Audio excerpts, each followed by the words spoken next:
How to fix Windows 11 10's black screen with cursor. 1. Using PassFab Computer Management. 2.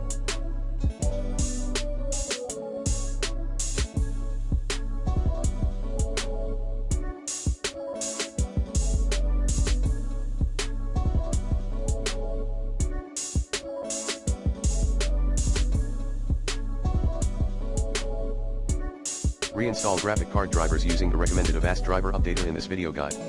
3. Reset your PC. 4. Run your Windows in its safe mode. 5. Disable the fast startup option. 6. Update BIOS.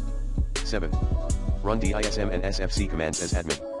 Commands include sfc/scanodism/online/cleanupimage/scan healthdism/online/cleanupimage/check healthdism/online/cleanupimage/restore health aid.